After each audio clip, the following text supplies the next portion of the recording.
चलो अब स्टार्ट करते हैं। थाइमस। थाइमस जैसे थाइमस का जो है लोबुलर स्ट्रक्चर है और लंग्स के बीच में प्रेजेंट रहता है, ठीक है। बिटवीन द लंग्स प्रेजेंट रहता है और स्टर्नम के पीछे रहता है, वेंट्रल साइड पे, ठीक है। थाइमस जो है ना, ये इम्यून सिस्टम में बहुत ज़्यादा मेजर रोल करता है, क्योंकि डेवलपमेंट ऑफ इम्यून सिस्टम में इसका बहुत मेजर रोल है। क्योंकि थाइमस जो है ना एक पेप्टाइड हार्मोन यानी प्रोटीन हार्मोन रिलीज करता है, जिसका क्या नाम है, सिक्रेट करता है थाइमोसिन। थाइमोसिन का जो मेन मेजर रोल है वो टी टी लिम्फोसाइट जो होता है उसका डिफरेंशिएशन करने में हेल्प करता है। और टी लिम्फोसाइट क्या प्रोवाइड करवाता है, सेल मीडिएट इम्यूनिटी, ठीक है। सिमिट, CMIT से याद रखना, cell mediated immunity, T cell lymphocyte, ठीक है, सिमिट हो जाएगा।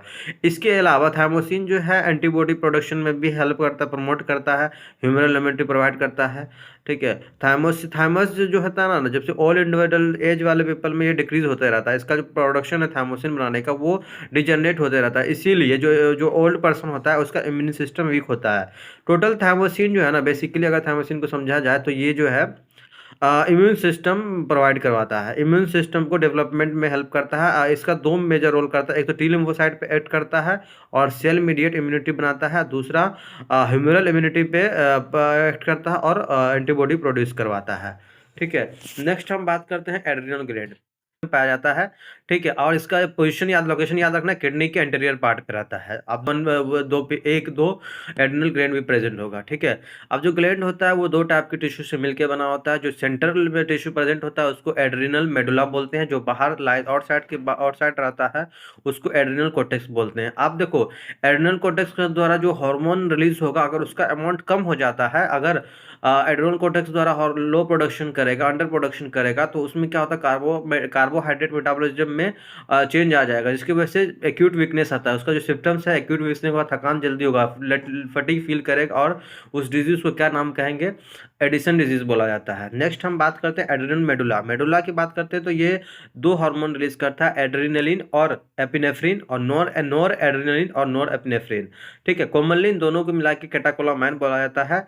एड्रेनलिन, नॉन एड्रेनलिन जो होता है ये रैपिडली सिक्रीट होता है। कब सिक्रीट होता है, जबकि स्ट्रेस कोई कंडीशन हो जाए, जो कोई इमरजेंसी कंडीशन होता है, इसीलिए इसको क्या बोला जाता है, इमरजेंसी हार्मोन भी बोला जाता है और हार्मोन्स ऑफ फ्लाइट और फाइट भी बोला जाता है, ठीक है।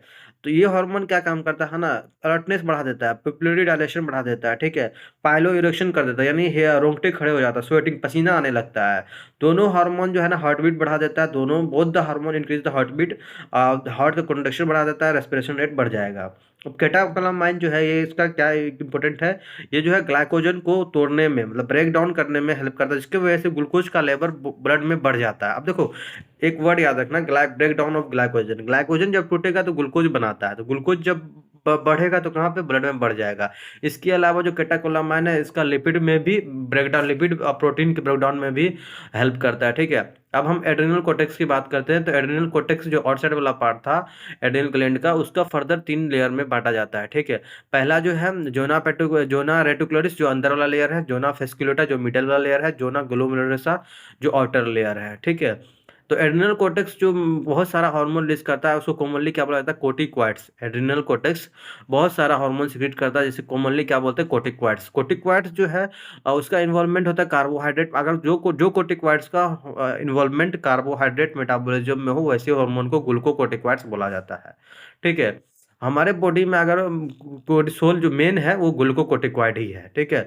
कोर्टिकॉइड्स जो है, अगर जो वाटर वाटर और इलेक्ट्रोलाइट को बैलेंस करे उसको मिनरल कोर्टिकॉइड बोलते हैं। तो एल्डोस्टेरोन जो है मेन मिनरल कोर्टिकॉइड है, ठीक है। अब देखो, ग्लूकोज को जो कार्बोहाइड्रेट मेटाबॉलिज्म में जो हेल्प करता है उसको ग्लूकोकोर्टिकॉइड्स बोलते हैं। जो वाटर और इलेक्ट्रोलाइट को बैलेंस करे उसको मिनरल कोर्टिकॉइड्स बोलते हैं। एल्डोस्टेरोन मेन मिनरल कोर्टिकॉइड्स है बॉडी का, हमारे बॉडी का। अब देखो, ग्लूकोकोर्टिकॉइड्स, अब आप ग्लूकोकोर्टिकॉइड्स की फर्दर बात करें तो ये क्या करता है, ग्लूकोनियोजिनेस को स्टिमुलेट करता है, लाइपोलाइसिस को स्टिमुलेट करता है और प्रोटीलाइसिस करता है। और ये जो है ना इनहिबिट करता है सेलुलर अपटेक।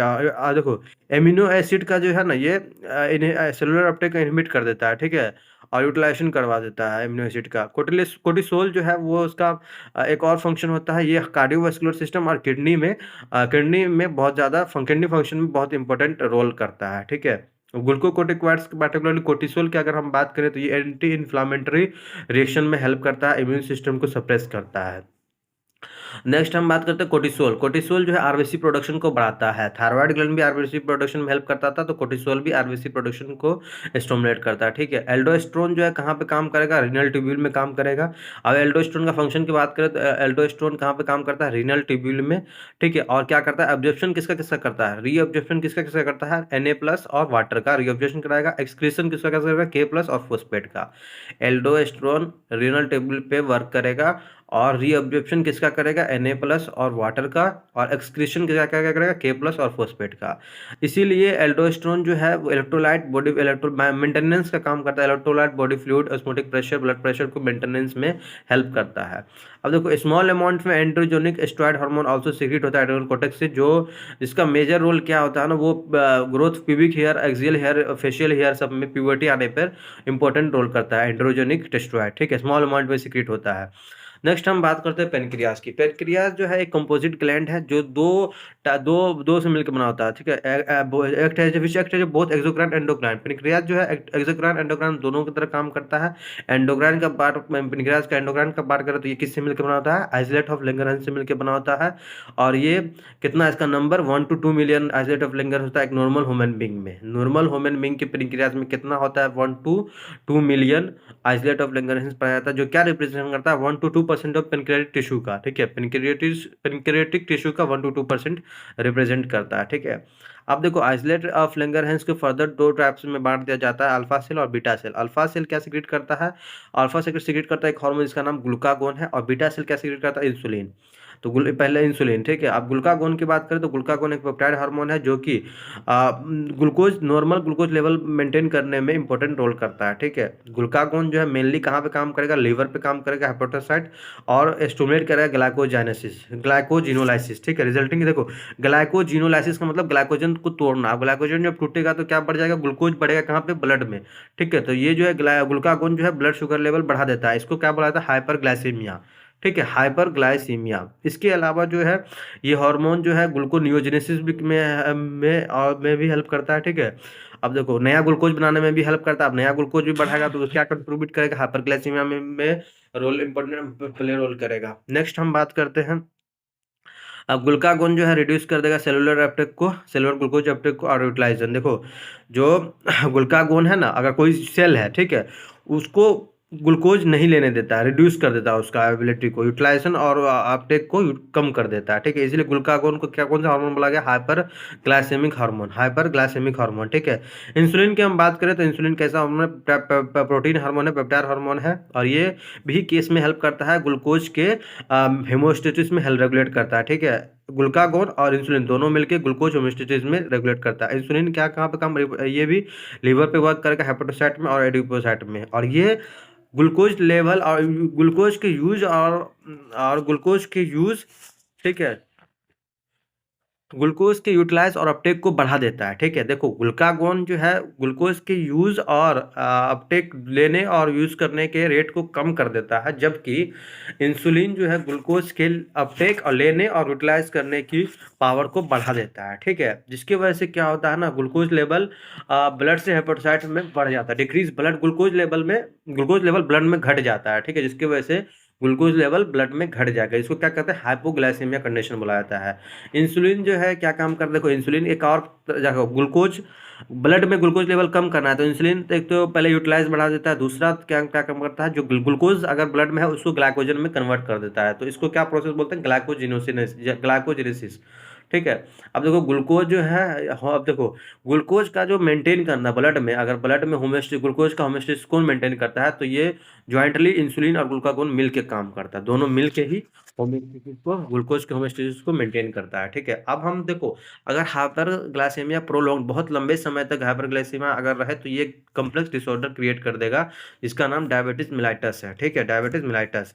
जो क्या है कि यूरिन के थ्रू भी ग्लूकोज पास आउट होने लगेगा, ठीक है, जो कि हार्मफुल फॉर्मेशन का, हार्मफुल कंपाउंड्स बनाने लगेगा, कीटोन बॉडीज बनाने लगेगा, ठीक है। उसके अलावा बात करते हैं डायबिटिक पर्सनल को, अगर हमको सक्सेसफुली ट्रीट किया है तो इसको इंसुलिन थेरेपी देना पड़ेगा। उसके बाद नेक्स्ट हम बात करते हैं, अगला टेस्टिस की बात करते हैं। तो देखो टेस्टिस, जैसा कि पता होगा, पेयर ऑफ टेस्टिस प्रेजेंट होता है कहाँ पे, स्क्रोटल सैक में, मेल में, ठीक है। और टेस्टिस का दो फंक्शन होता है, ड्यूअल फंक्शन करता है, एक तो प्राइमरी सेक्स ऑर्गन का ऑर्गन है, और ये एंडोक्राइन ग्लैंड भी रिलीज करता है, ठीक है।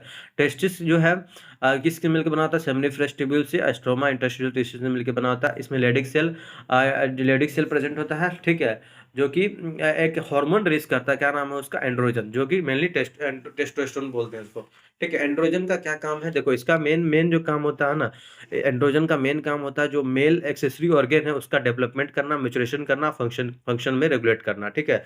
जैसे कि मेल एक्सेसरी ऑर्गन कौन कौन सा, एपिडाइमिस हो गया, वास डिफरेंस हो गया, सेमिनल वेसिकल हो गया, प्रोस्टेट ग्लैंड हो गया, यूरेथ्रा हो गया, इस सब के डेवलपमेंट में, मैच्योरेशन में और फंक्शन में हेल्प रेगुलेट करता है एंड्रोजन, ठीक है। अब एंड्रोजन का और भी, इसका और भी कुछ काम है, मस्कुलर ग्रोथ बढ़ा देता है, फेशियल ग्रोथ बढ़ा देता है, फिर एक्सिलरी हेयर बढ़ा, एग्रेसिवनेस बढ़ा देगा, वॉइस कम कर देता है, वॉइस का पिच कम, लो पिच करता है, ठीक है, लो पिच ऑफ वॉइस करता है। उसके बाद देखो एंड्रोजन जो जो है और मेजर रोल करता है, स्पर्मेटो मेन जो इसका मेजर रोल है वो स्पर्मेटोजेनेसिस में है, किसमें है, स्पर्मेटोजेनेसिस में, ठीक है। स्पर्म का बनना, फॉर्मेशन ऑफ स्पर्मेटोजोआ स्पर्मेटोजेनेसिस कहलाता है, ठीक है। अब देखो एंड्रोजन जो है सेंट्रल नर्वस सिस्टम पे, न्यूरल सिस्टम पे काम करता है और मेल सेक्सुअल बिहेवियर को रेगुलेट करता है, ठीक है, लिबिडो इसको बोलते हैं। और उसके बाद ये जो है हार्मोन जो है, मतलब एनाबॉलिक कंडीशन है, प्रोटीन या कार्बोहाइड्रेट पे भी इसका इफेक्ट रहता है। ओवरी की बात करें तो ओवरी भी दो पेयर में पाया जाता है, एब्डोमेन लोकेटेड और एब्डोमेन में प्रेजेंट रहता है, ठीक है। वैसे और उसके बाद ओवरी जो है प्राइमरी सेक्स ऑर्गन की तरह भी काम करता है, ठीक है। और एक ओवम निकलता है हर मेंस्ट्रुअल साइकिल में, ठीक है। इसके अलावा ओवरी जो है दो स्टेरॉयड हार्मोन रिलीज करता है, क्या है, स्टेरॉयड हार्मोन रिलीज करता है, एस्ट्रोजन, प्रोजेस्टेरोन। ओवरी किससे, ओवरिन जो है, ओवरी किसका कंपोजिशन क्या है, ओवरिन फॉलिकल और स्टोमल टिश्यू से मिलकर बनाता है। एस्ट्रोजन इज सिंथेसाइज, अब देखो जब ग्रविन फॉलिकल फॉलिकल जब ओव्यूलेशन के टाइम से पहले जब मेंस्ट्रुअल साइकिल स्टार्ट होता है तो उस टाइम ओवरियन फॉलिकल ग्रो करता है, ओवरियन फॉलिकल ग्रो करता है तो उसमें एस्ट्रोजन सिंथेसाइज होता है, ठीक है। अब देखो जब ओव्यूलेशन हो जाता है, ठीक है, फॉलिकल ओव्यूलेशन होने के बाद जो रप्चर्ड फॉलिकल होता है वो कॉर्पस ल्यूटियम में बदल जाता है, कॉर्पस ल्यूटियम फिर प्रोजेस्टेरोन बनाएगा मेनली। देखो एस्ट्रोजन, जो एस्ट्रोजन का बहुत वाइड रेंज फंक्शन है, बहुत ज़्यादा फंक्शन करता है, ठीक है। पहला स्टिमुलेट ऑफ ग्रोथ को बढ़ा देगा, ग्रोथ को बढ़ा देगा, ठीक है। उसके बाद फीमेल सेकेंडरी सेक्स ऑर्गन में एक्टिविटी में हेल्प करता है। दूसरा ग्रोवियन फॉलिकल में हेल्प करता है, ठीक है। उसके बाद female secondary sexual high character में भी हेल्प करता है, सेक्सुअल सेक्स करेक्टर में हेल्प करता है। वॉइस के पिच को बढ़ा देता है, हाई पिच करता है, ठीक है। मेमोरी ग्लैंड डेवलपमेंट में भी हेल्प करता है। एस्ट्रोजन जो है फीमेल सेक्सुअल बिहेवियर में भी रेगुलेट करता है। प्रोजेस्टेरोन की मेनली बात करें तो ये सब प्रेगनेंसी में सपोर्ट करता है और ये मेमोरी ग्लैंड पे भी एक्ट करता है, जिससे एल्वुलाई का फॉर्मेशन या मिल्क का फॉर्मेशन, मिल्क का फॉर्मेशन करता है और सिक्रेशन करने में हेल्प करता है। अब देखो कुछ हार्मोन ऐसा था जो हार्ट और किडनी की बात करें और गैस्ट्रोइंटेस्टाइनल, ये भी हार्मोन रिलीज करता है, जबकि ये बेसिकली इसका फंक्शन कुछ और है लेकिन हार्मोन भी रिलीज करता है। अब देखो मतलब ये नहीं हार्मोन ग्लैंड से पहले, तो देखो ग्लैंड से हार्मोन रिलीज होता है लेकिन कुछ टिश्यू भी है जैसे उसमें वो भी हार्मोन रिलीज करता है। जैसे कि देखो हार्ट की बात करें एग्जाम्पल के लिए, तो एट्रियल हार्ट का जो एट्रियल वॉल होता है ना, उससे एक पेप्टाइड हार्मोन रिलीज होता है, इसको एएनएफ बोलते हैं, एट्रियल नाइट्रियोरेटिक फैक्टर, ठीक है, जो कि ब्लड प्रेशर को कम कर देता है। क्या करता है, ब्लड प्रेशर को कम कर देता है। जब ब्लड प्रेशर बढ़ा रहता है तो एएनएफ क्या काम करता है ना, ब्लड वेसल्स को डायलेट कर देता है, जो ब्लड वेसल्स का डायलेट कर देता है, जिससे ब्लड प्रेशर कम हो जाता है। अब किडनी की बात करें तो इसमें जक्स्टा ग्लोमेरुलर सेल प्रेजेंट होता है, जो कि एक हार्मोन रिलीज करता है। किडनी में जक्स्टा ग्लोमेरुलर सेल प्रेजेंट होता है जो कि एक प्रोटोपेप्टाइड हार्मोन रिलीज करता है, इरिथ्रोपोइटिन, जो कि ब्लड आरबीसी फॉर्मेशन करने में हेल्प करता है।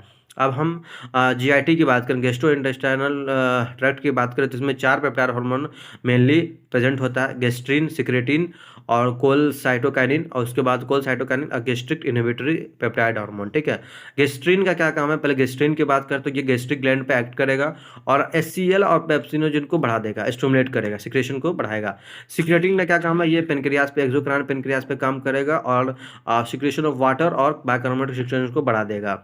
सीसीके कोलसाइटोकाइनिन का क्या काम, पेनक्रियास और गॉल ब्लैडर पे वर्क करता है और पेनक्रियास और गॉल ब्लैडर पे वर्क करेगा, पेनक्रियास से पेनक्रियाटिक जूस रिलीज कर देगा सिक्रेटिन, और सिक्रेटिन अगर गॉल ब्लैडर पर एक्ट कर रहा है तो वो बाइल जूस रिलीज कर देगा, ठीक है, रिस्पेक्टिवली।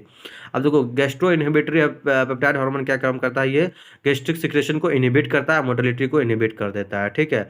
अब देखो कुछ हार्मोन है several other non endocrine tissue secrete hormone growth factor, कुछ ग्रोथ फैक्टर भी रिलीज होता है, ठीक है। आप देखो नेक्स्ट हम मैकेनिज्म ऑफ हार्मोन की बात करते हैं, तो मैकेनिज्म ऑफ हार्मोन की बात करते हैं तो देखो हार्मोन जो होता है, अब किसी भी कोई टारगेट टिश्यू है तो वहाँ पे एक प्रॉपर एक रिसेप्टर प्रेजेंट होना चाहिए, तब जाके हार्मोन बाइंड होगा। तो हार्मोन जहाँ पे स्पेसिफिक प्रोटीन से बना होता है, जो कोई भी टारगेट टिश्यू है वहाँ पे एक हार्मोन रिसेप्टर प्रेजेंट होता है, जो कि हार्मोन जहाँ पे बाइंड होता है, ठीक है। तो हार्मोन अगर सेल की मेम्ब्रेन पे अगर हार्मोन रिसेप्टर प्रेजेंट हो तो उसको बोलते हैं मेम्ब्रेन बॉन्ड रिसेप्टर। अगर रिसेप्टर जो है सेल के न्यूक्लियस में प्रेजेंट है तो उसको इंट्रासेलुलर रिसेप्टर बोलते हैं, मोस्टली न्यूक्लियर रिसेप्टर होता है। अब देखो अगर अगर रिसेप्टर से अगर हार्मोन बाइंड कर रहा है तो उस कम्प्लेक्स को क्या बोलते हैं, हार्मोन रिसेप्टर कम्प्लेक्स बोला जाता है। अब देखो हार्मोन और रिसेप्टर दोनों एक स्पेसिफिक होता है, ठीक है, ओनली वन रिसेप्टर। हार्मोन के लिए रिसेप्टर स्पेसिफिक होगा, तो हार्मोन रिसेप्टर कम्प्लेक्स में फिर से फॉर्मेशन करेगा और वो क्या बायोकेमिकल चेंज आएगा टारगेट टिश्यू में। अब टारगेट टिश्यू में बायोकेमिकल चेंज आएगा, तो जिसकी वजह से क्या होगा ना, फिजियोलॉजिकल फंक्शन में भी चेंज आ जाएगा, ठीक है। On the basis of chemical और हार्मोन के बीच में बात करें तो ये फर्दर डिवाइड किया जाता है। जैसे polypeptide peptide hormone, polypeptide protein hormone की बात करें जो प्रोटीन से मिलकर बनाता है, जैसे कि इंसुलिन हो गया, अब glucagon, pituitary hormone, hypothalamic hormone, ये सब पेप्टाइड और प्रोटीन से मिलकर बना होता है। एस्ट्रॉइड की बात करें तो कोर्टिसोल हो गया, टेस्टोस्टेरोन, एस्ट्राइडोल, प्रोजेस्टेरोन, ये सब एस्ट्रॉइड हार्मोन है, ठीक है। आइडोथायरोडिन की बात करें तो ये थायराइड हार्मोन, नाम से ही पता चलेगा। एमिनो एसिड की बात करें, एमिनो एसिड डेरिवेटिव हार्मोन, तो एपिनेफ्रिन इसका एग्जांपल है। तो हार्मोन जो है बेसिकली, अगर जो हार्मोन मेम्ब्रेन बाउंड रिसेप्टर है अगर टारगेट सेल के अंदर नहीं पहुंच रहा है तो वहाँ पे देखो, अगर सेल के सरफेस पे ही अगर रिसेप्टर है तो फिर अंदर तो मैसेज पहुंचाना ही है, तब जाके सेलुलर मेटाबॉलिज्म रेगुलेट होगा, तो वो सेकेंडरी मैसेंजर प्रोड्यूस करता है, ठीक है। सेकेंडरी मैसेंजर जनरेट करता है, जैसे एग्जाम्पल दिया हुआ है साइक्लिक एएमपी हो गया, IP3 हो गया, कैल्शियम हो गया। तो ये जाके सेकेंडरी मैसेंजर जाके सेलुलर मेटाबॉलिज्म को रेगुलेट करता है, ठीक है। अब जो जो हार्मोन इंट्रा सेलुलर रिसेप्टर है, जैसे कि स्टेरॉयड हार्मोन हो गया और आइडोथायरोन हो गया। आइडोथायरोन मतलब स्टेरॉयड हार्मोन, आइडोथायरोन हार्मोन, ये इंट्रा सेलुलर है बेसिकली, ठीक है, जो जीन एक्सप्रेशन को रेगुलेट करता है, क्रोमोसोम के हेल्प को में फंक्शन में हेल्प करता है, ठीक है।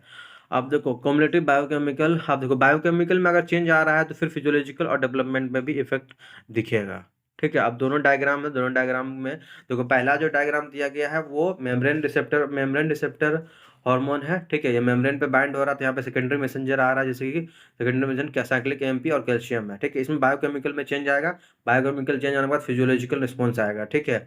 दूसरा जो दिया गया एस्ट्रोजन का एग्जाम्पल दिया गया, ये सीधे न्यूक्लियर रिसेप्टर है, ठीक है, इंट्रा सेलुलर में प्रेजेंट रहता है, ठीक है।